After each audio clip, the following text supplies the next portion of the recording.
John and Darren's office chairs provided by GT Omega Racing. You can check them out at gtomegaracing.com. This show brought to you by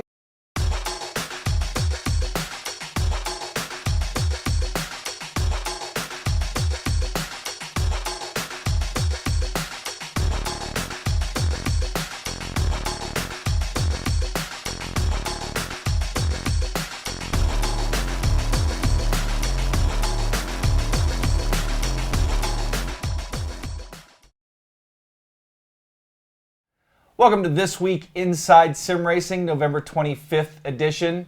Pre-recorded, not live, and we have a reason for that. We'll get to that in a minute. I'm Darren Ganji here with my co-host John Sable. And before we get going, we'd really appreciate a like or a thumbs up on this video. And so if you're a regular to our weekly show, you probably noticed that we weren't around last week. And we have a damn good reason for it. We hate that it happened, but we had a major windstorm hit us the day before, basically about 24 hours before the live show. Knocked out all power to the entire region. Almost 200,000 customers were affected, and to this day are still affected. There's still like 20,000 people without power. I know, which is just awful. And we're lucky to have gotten power back Friday. So we were, what was it, 76 hours? I saw you do the Facebook post. Yeah, 76 hours without power. Which got a little cold here. Oh, man. So that being said, we're still without internet too, which really sucks. So that's why we're not live. That's why this is pre-recorded. So anyway, we appreciate all of your patience and the well wishes. Thanks so much for the great things you all said on Facebook and in our forums and stuff. But we decided the show must go on. We recorded this. Went to my daughter's house to upload it for you guys. So anyway, we wanted to get it out. Lots to talk about in the sim racing world. So here we are. That's right. Oh, also before we get going too, want to wish everybody at least in the U.S., I think only in the U.S. is Thanksgiving celebrated. Yeah. So anyway, to all you Americans out there, happy Thanksgiving, which we'll be celebrating tomorrow. So everybody enjoy your nice big turkey feast. If that's what you're having, that's what we're having. So why don't we get to it? And speaking of Thanksgiving, here in the States it started many years ago, something called Black Friday. And there's some Black Friday deals out there. Matter of fact, iRacing's got its usual Black Friday half price sale going on. But another big one that's taking place is Sim Experience is having their first ever Black Friday promo. The promo starts on this Friday, November 27th, and it begins at 12 a.m., so I assume that's midnight Thursday night? Yes. Or 5 a.m. UTC. That's right. And then it runs through Sunday, November 29th until midnight as well. And they got a lot of sales on a lot of different products. Yeah, as a matter of fact, they announced a new AccuForce model, which is basically like a base version. So it doesn't come with the paddle shifters or button box mechanism. They've also eliminated the quick release and the slip rings. If you're not sure what the slip rings are, basically it allows a wireless functionality on the buttons and everything. So then that gives them pretty much unlimited degrees of rotation. So they've eliminated that from the Pro model, and this is basically just going to be called the AccuForce. And for this Black Friday promo, it's retailing for $1249, which is $500 less than the Pro. Yeah, that's big savings. That is big savings. And it is upgradable to Pro status, so you can get the quick release, the slip rings, and the button box assembly / paddle assembly separately as an upgrade. But another cool thing that's going on with this promo is that the first 30 customers that buy that base can opt to get a Momo Mod 30 or a Momo Mod 88 in exchange for the base rim, for the stock rim. That's a pretty good deal. Well, that rim alone, if you buy it, through eBay or wherever they have them for sale, those are $225. Yeah. So that's a hell of a deal. It is. They've also lowered the price for this promo of their DIY kit from $14.99 to $9.99. So if anybody was thinking about potentially getting an OSW, you should really consider this $9.99, sim experience kit. And basically, you lose the enclosure, so you're not going to get the USB hub in the back, which you do get on the $1249 version. So you lose that USB hub on the back. Doesn't come with the rim, doesn't come with a quick release or anything of that like that, and then you have to figure out a mounting solution for it. But it comes with the controller, Sim Commander software, which comes with Sim Vibe for free. So that's a hell of a deal. And then the Pro has been discounted $100. So the AccuForce Pro is $1649. Sim Experience also has a sale going on their different simulator kits, and pretty much the sales range anywhere from $150 to $350 off the different simulators, which, that's pretty good. Yeah, it is for sure.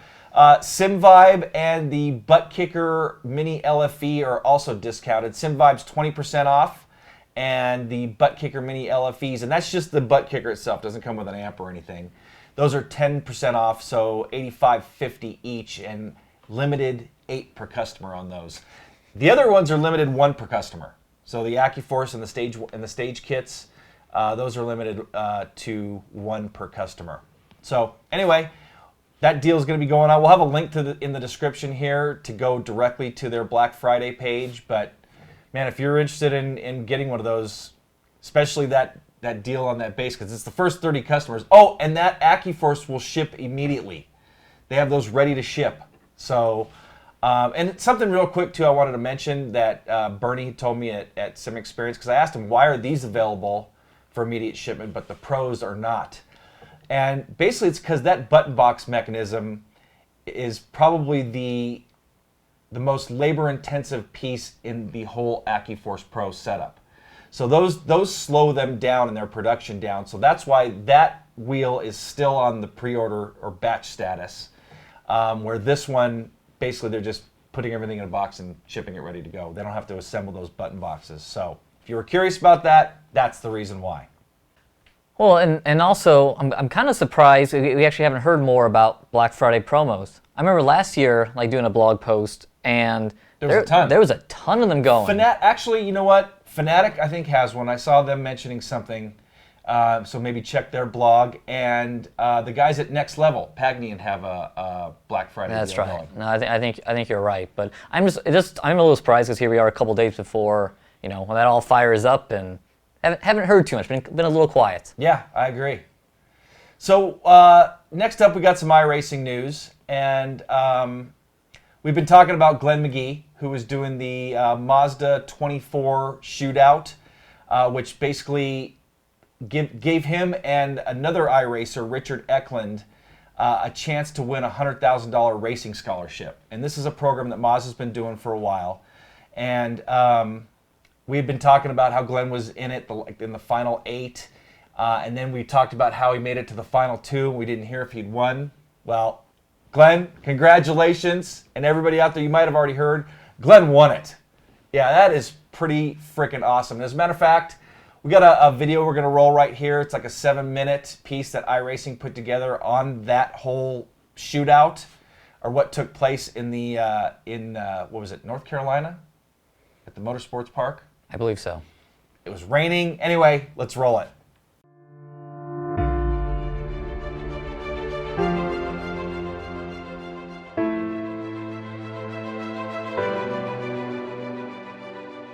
Well, the Mazda Road to 24 shootout has been going on since 2006. We've each year provided a $100,000 scholarship to one grassroots racer to help them compete in the following season's MX5 Cup Championship. We're looking for the top talent in North America to ultimately identify and retain within the Mazda Road to 24 lap.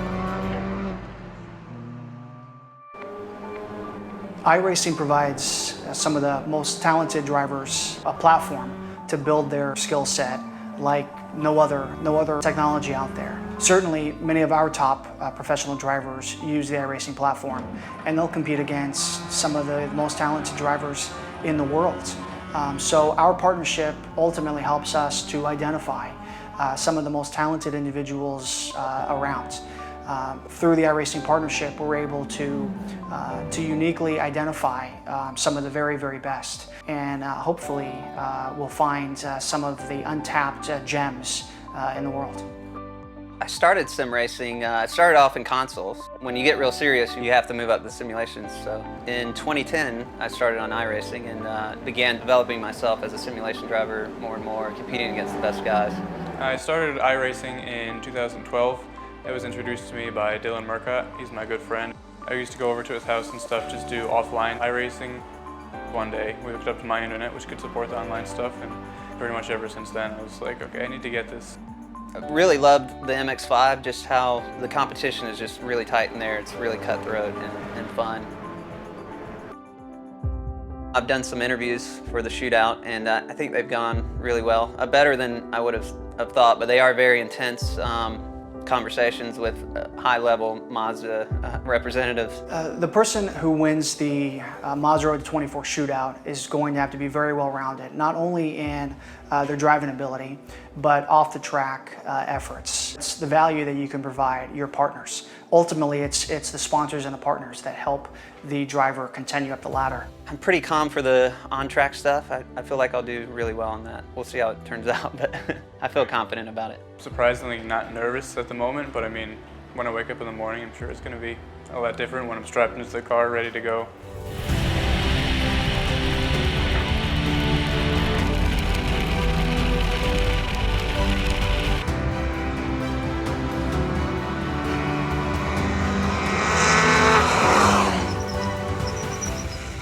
So we're driving the new 2016 MX-5 Cup car, and nobody's driven it yet. We've been developing the 2016 global Mazda MX-5 Cup cars on track and through computer simulations for the last 8 months. These 8 drivers are going to be able to drive the only 2 that exist currently in the world. So I think that might actually be an advantage for us as a sim driver. I think we're on a track that nobody knows in Carolina Motorsports Park, and we're in a car that nobody knows. So it gives me not so much of a disadvantage coming into a race like this.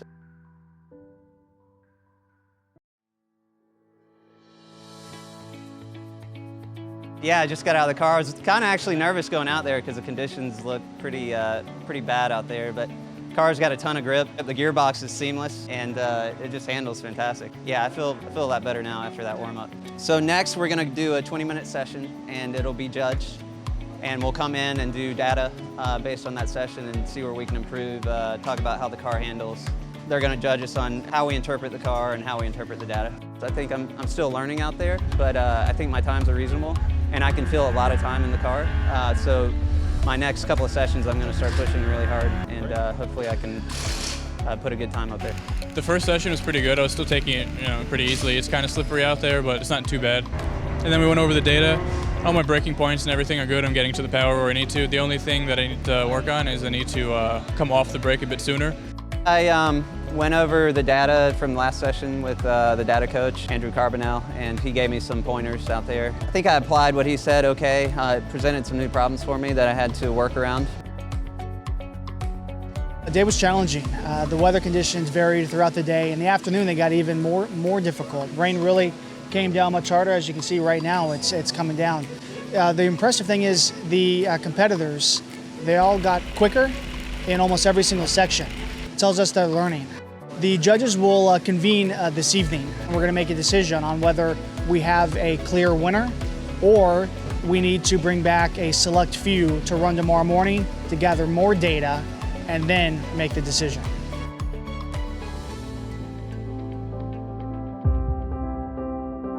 They announced that me and Mark Drennan would be the final 2. I'm really excited today. I'm ready to compete for the final outright win. So this morning, we're going to put them out for 2 different sessions, and we're going to be doing some data review in between, and then at the end of those 2 sessions, we're going to have to make a decision. Certainly won't be an easy one. Got to go fast, yeah. Got to be consistently fast. That's really the goal here. Of course, you can't drop wheels or throw it off the track. That's critical. If you do, you're pretty much out. But the important thing is to find really good pace, but it has to be consistent pace, a whole bunch of fast laps stringed together. So just going to try to improve every lap and and make sure that I don't make any major mistakes. I'm just excited to be here, ready to go up against Mark Drennan, who's like the spec Miata ace, and you know, really nice guy, and I think he'll be a really strong competitor out there, and I wish him the best, but you know, I gotta beat this guy, so we'll see how it goes.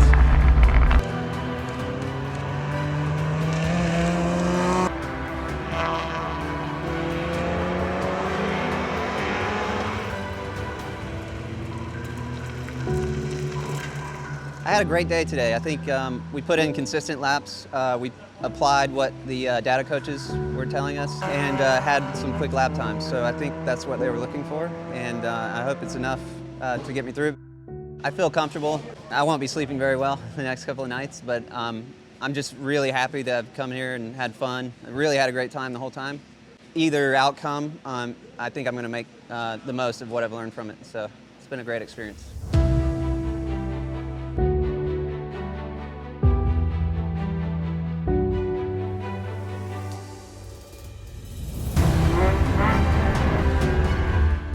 We had 8 great competitors over the 3-day period, certainly surpassed our expectations.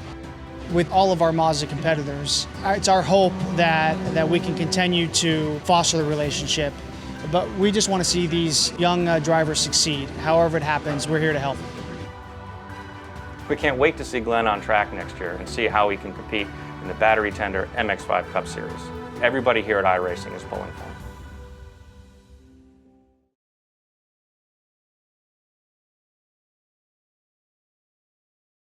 Okay, welcome back, and hopefully you guys enjoyed that video. Pretty cool video put out. It was.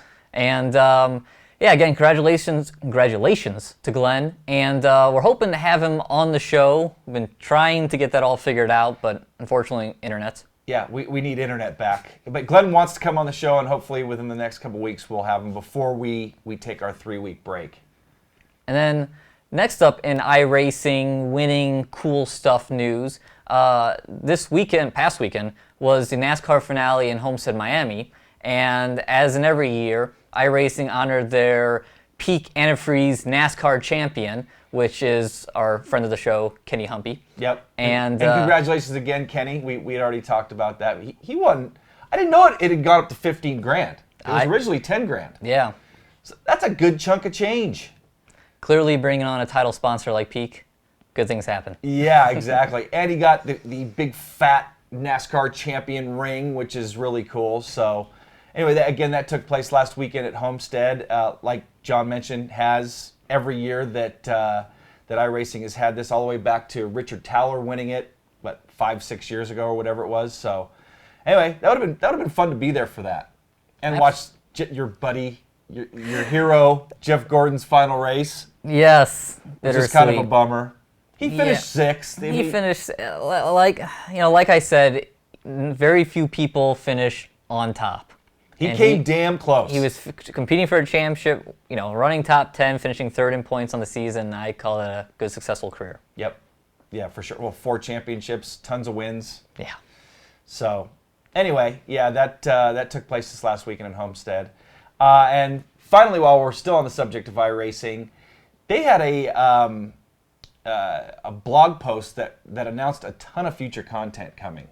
Cars, tracks, the UI, all sorts of stuff. As a matter of fact, you took a little heat on Facebook. I did. Because John called the new oval track. What's that oval track that's coming? Southern Motorsports Park, I believe. Which I know now. I didn't know when I first saw the blog post from iRacing, but I know all about it now. And yeah, I mean, when I write these blogs, I like to, A, give you guys the news, and B, I like to throw in my opinion because it makes it more entertaining for me, or I'm just regurgitating what someone else wrote. And yeah, I used some strong language. I think I called it podunk. Your quote is, "The number of tiny little podunk U.S. tracks in the service is insane." Oh man. You know what? I'll stand by it. And you know what? I stand by his comment too. It is great to see all of those, but on the flip side, they scanned Willow Springs years ago, and that's one of the few tracks that I've actually driven on in real life. I would love to see Willow Springs in the service. So, and we're getting some great road courses as well. Le Mans is coming, Nordschleife is coming, Imola. So they have some plans for some great road courses, but there's a ton of short tracks in iRacing already, and I honestly would rather see them put that development effort into some of these other tracks. Yeah, and I mean, my whole point, and I wasn't even ragging on them being more and more short tracks. What I was pretty much saying was, I'm really impressed by how iRacing continues to put out short tracks, even though, a Southern Motorsports Park is going to sell maybe 10% of a Nürburgring or something. Very few, a much smaller group of the service knows about it. Niche within a niche. Exactly. Mostly oval fans or drivers are going to come from the U.S., so they're really limiting it to just the U.S. market, where a Willow Springs being a road course, and I would imagine, we talked about this, it's in the middle of the desert, so there's not much, there's no trees really for them to model. You would think that would be a pretty easy track to pump out, and I think it would appease both Americans and international drivers. I see that track as like a Jefferson, which I had never heard of until I came on the iRacing. And you know what? I call that podunk too. I think a lot of people got caught up in the language. I was having a good time. And also, when I end a paragraph with /rant, this is fairly tongue in cheek. But no, my whole thing was I was kind of giving kudos to iRacing for supporting a niche group, which it's okay to be niche, everyone.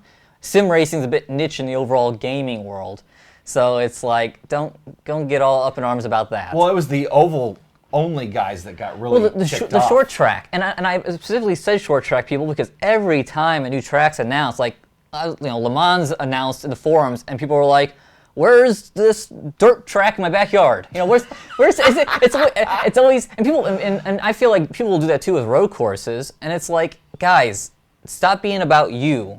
Yeah. It's what's best for everyone. Let's add tracks that more people want to drive. Yep. So that's really what I was getting at. /rant over. So, some other things that they talked about, we got off subject there, but, speaking of Nordschleife, they're saying that you're going to need at least 6 gigs of RAM to run it. Yes. Because it's such a big track. And honestly, I'm not surprised. That's a lot of track to be sitting in memory. So I'm not surprised to see that. And then they also announced or made it clear that some other cars are coming. We talked about it we showed it in the Glenn McGee piece. The MX-5 2016 version is coming. The McLaren MP 430. But it's going to have DRS and ERS. Yeah, KERS and ERS. Oh, okay. They called it ERS. I thought it was still KERS, but anyway. Energy Recovery System. That's what it stands for. And then some other new cars, the Mercedes AMG GT3 car and the Audi R8 LMS are on schedule for Season 2, which is next year in March. So, and the Renault 2.0 is in production. Yeah, they're going to try to get that out in the first half. And pretty much, it was Steve kind of laid out what's going on for the next 6 months. And this next build, we can expect the Nürburgring and the McLaren F1 car. And then there's some graphical updates with some new backfires. And I think they're also talking about making it run a little better on DX9. And then we fast forward to March for between Season 1 and Season 2 of 2016. And we're going to be getting the Mercedes GT3, Audi, and then we talked about the new UI. New UI is going to be coming sometime in this next kind of 6 months. They weren't specific on it. DX11 is kind of in that same boat. DX11's in the same boat, and they say they want to have Le Mans out by Le Mans. So that's June. That's June, and then the Formula Renault's coming sometime there in the first half of the year. So it's going to be a very different looking title by the time all these updates have come out. Which, we just kind of briefly mentioned the UI. Excited to see that. Yeah. Because the current UI is just, if you're new to iRacing, that has to be really difficult. Did you hear me last night on the phone? Yeah. So I was on the phone with my buddy Andrew, who's now really just starting to dive into sim racing. He's always taken, he actually races flat track dirt motorcycles, has always been into cars and racing, and has really always wanted to get into sim racing, but has never really had the money to do it, and just got the money to do it, got himself an Xbox One, a new PC, a TX, and he wanted to iRace. So he got into it about a week or two ago, called me last night out of the blue, and I was on the phone with him for about an hour, walking him through the current UI. And he felt bad. And I'm like, no, man, don't even feel bad. I said, it is a lot to digest, and there's a lot of different things you can do, and it's really not all that user-friendly. Yes. So it's going to be great to see them transition to that new UI that looks a lot more user-friendly and visually stunning, versus just looking at a bunch of text on a website. Yes. So, yeah, I'm really interested to see how that all plays out. And they've been talking about that new UI for a long time. Yeah, they released a preview video of it back in February of earlier this year. Yeah. So yeah, long time development. So anyway, moving on, let's get to some other news here. And we talk about field of view and stuff quite a bit here on the show. And I told John that there's this guy Remco Hitman that used to hang out on our forums that did these super POV videos, super point of view, which basically makes it look like he is sitting in the car. And right now we're looking at the, it's like one of the Formula cars in Game Stock Car Extreme. And he runs this with a projector. And from a distance, and if you didn't know, it'd be hard to tell whether or not, is this real or is this virtual reality here? And basically you can see his real hands and the real wheel, and look where the gauges line up. But this, yeah, I love how he freaking gives the thumbs up to the track workers. But man, talk about just an awesome field of view and point of view, and the way I don't think you can get any better than this. No, and I mean, it's just a very impressive setup because you don't really see any projector reflection off his, hands or any shadow from his head, but yet he's cut out the projector so his legs can go there and still have screen down by his sides. And this is just like super stellar. I mean, starting to see like a little bit of reflection there on is he driving a G25, G27? No, I think he's got like a Bodner. Oh, okay. He's got a pretty high-end wheel as far as I remember. Okay, but yeah, it's just like, yeah, this is just, talk about immersion, this is fantastic. So, and there's been different threads in our forums and other forums about how to accomplish this, but man, this is, talk about getting it right when it comes to your field of view or point of view. Again, it doesn't get any better than this, and there's just no way you're going to accomplish this with monitors. No. You definitely need a projector, but man, it looks amazing. My concern, I guess, with projectors would be, what's the refresh rate that you could be getting? Yeah, I was wondering that too. I mean, the video does seem pretty smooth, but gives a thumbs up again. It does seem pretty smooth, but yeah, I wonder the same thing, and yeah, I just kind of, I wonder what this all entails, and also how much would it cost? I would get, well, for a quality projector, you're probably looking at close to, well, I'd say between $500 and $1,000. I was actually pricing them to do my a home system, do my own home theater. So they're pretty pricey, and then you have to have the screen and all that stuff, or have it built into the wall. Yeah, a room with no windows. Well, and look at his setup. I mean, he's basically, like you said, he's cut it out. Yeah. And he's fits right under. There's another video. Anyway, go look up Remco Hitman on YouTube. And as a matter of fact, we'll have a link to his channel in our description. And go check out. He's got a dirt rally video and a bunch of other cars. He's driven some old school cars, but really freaking cool. So anyway, we wanted to share that with you guys if you'd never seen it. We had been talking about field of view and stuff, and wanted to share that with you. And wrapping up, we got some Assetto Corsa news that there's a mod, and I don't have their name here in front of us. Actually, I do have the video though. Digipros posted a video, and it's the Ferrari F1 concept car. Again, this is a mod available for Assetto Corsa, and this thing looks pretty sweet. Yeah, if I remember right, I think this actually came out of Ferrari early on this year, when there was a lot of talk about, we got to make F1 cars look sexier and this and that. And they went out and said, okay, well, if we could, this is what we want them to look like. Which, it's super super futuristic looking. Yes.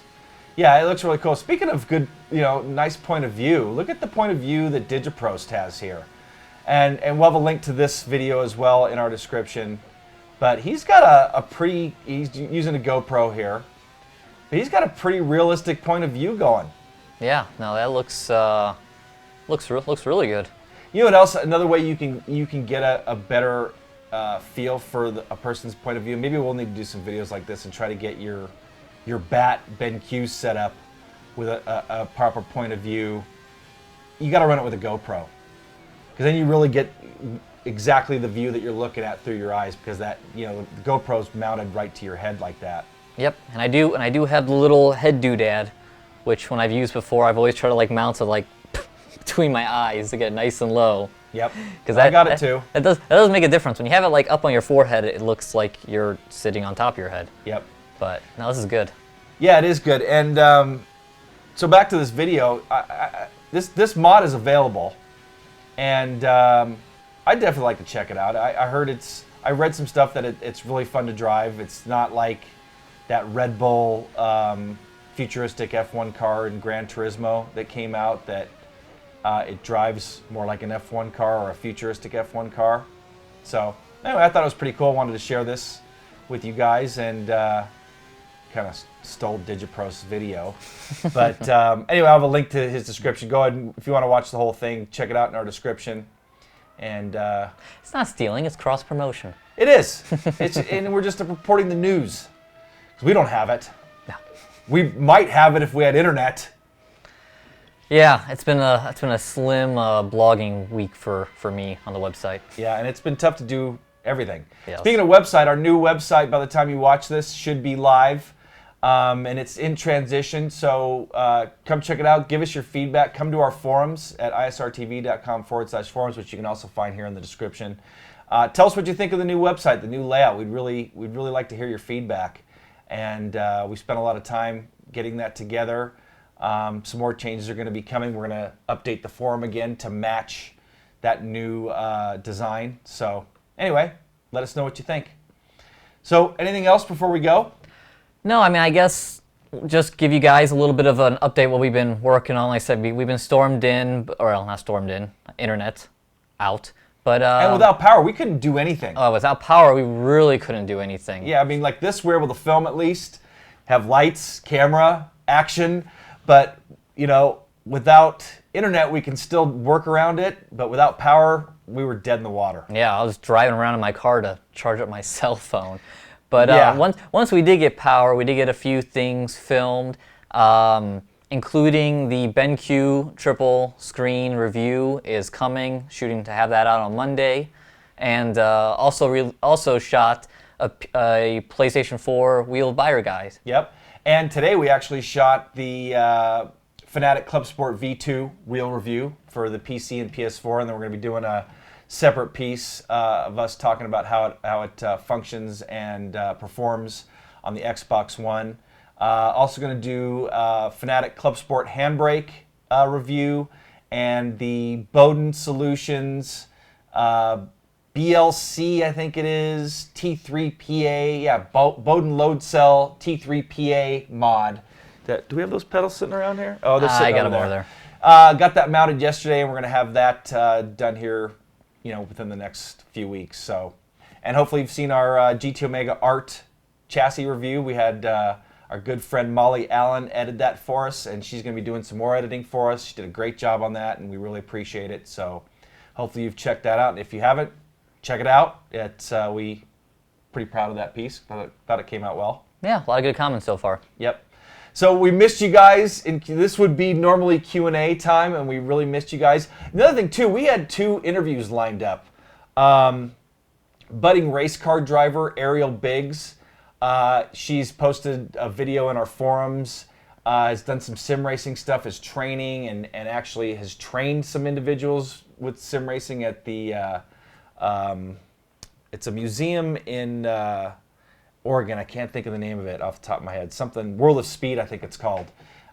She did some work there. Anyway, we're going to have her on the show. We wanted to today, but without internet, couldn't do that. So we're hoping to have Ariel next week, and the following week we're hoping to have Glenn McGee. So And then we're going on vacation. Yes. So we're trying to film lots of stuff so we can release some things while we're on vacation. Yeah, we're also planning hopefully a dirt rally review, at least a handful of other things. So anyway, stay tuned. Again, we'd appreciate a thumbs up on this. Come to our forums.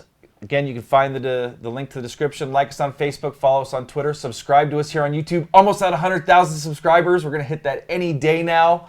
So we appreciate your guys' support and your support through our windstorm, power outage, and internet outage issues. So for John Sable, I'm Darren Ganji. Thanks for watching. We'll see you guys next time.